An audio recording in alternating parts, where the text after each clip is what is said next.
Well, I'm standing outside the site of the Beechworth Cemetery. The cemetery itself was established in about 1852.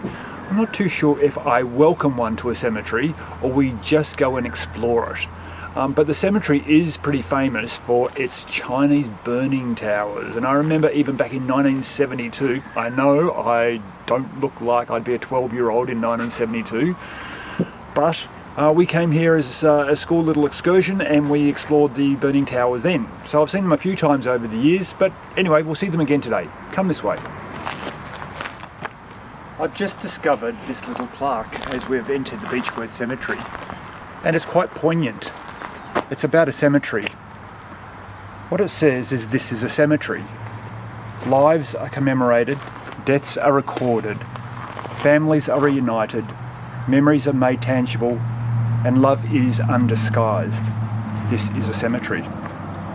Communities are called respect, families bestow reverence, historians seek information, and our heritage is thereby enriched.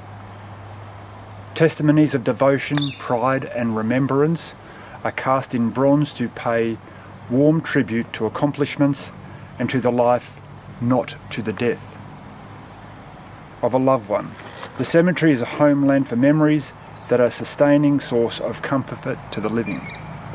A cemetery is a history of people, a perpetual record of yesterday, and a sanctuary of peace and quiet today. A cemetery exists because every life is worth loving and remembering. Always.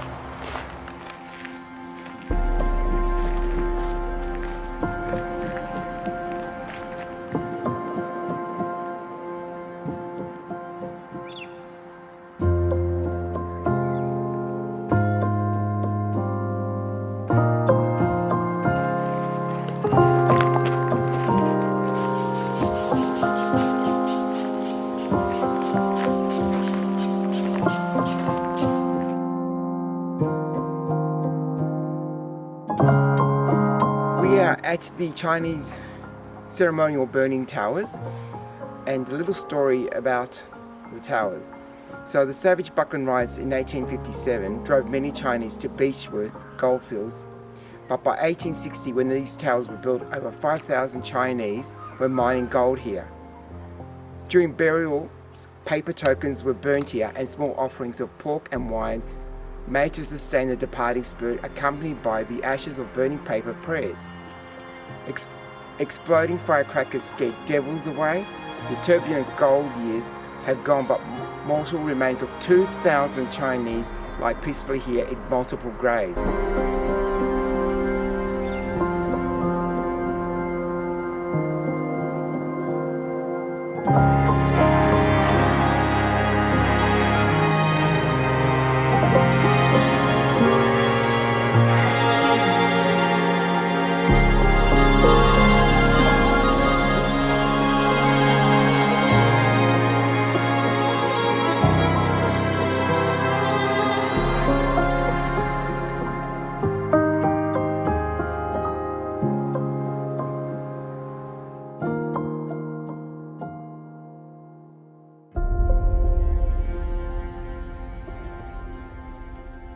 Standing at the grave of John Watt.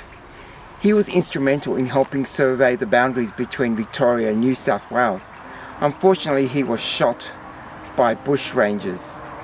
Died at the age of 39 in 1872.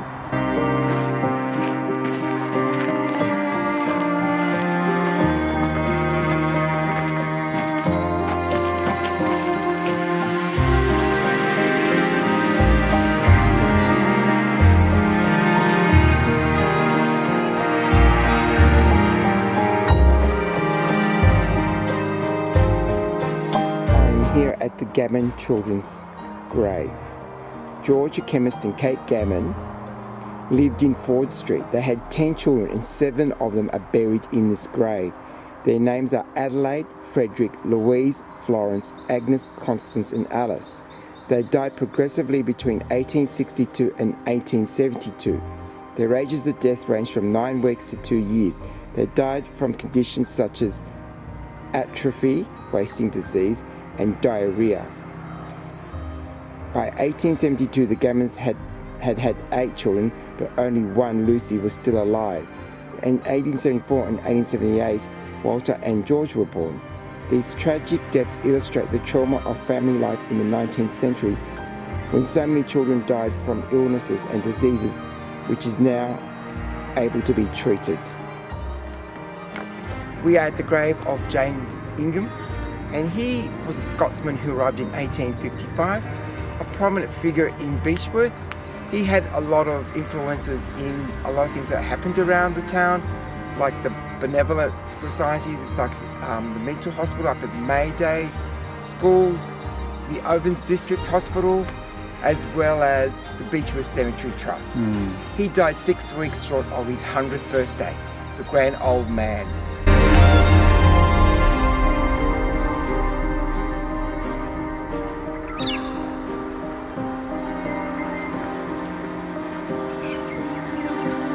Here lies the grave of Dame Jean McNamara. She brought myxomatosis to Australia to prevent the overcoming of the rabbit problem, and spent her life working to prevent crippling and deformity in children. Jean was born in Beechworth in 1899 and died in 1968.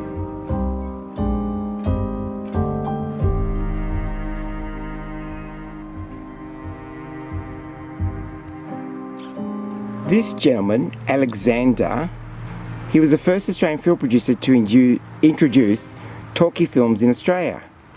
His first 2 films were Isle of Intrigue and Spur of the Moment, both produced in 1931, made in and around Melbourne. He died at Beechworth in August 1983 at the age of 85. What have you been doing? Nothing. Come on, show us your apples, Peter. No, the other hand.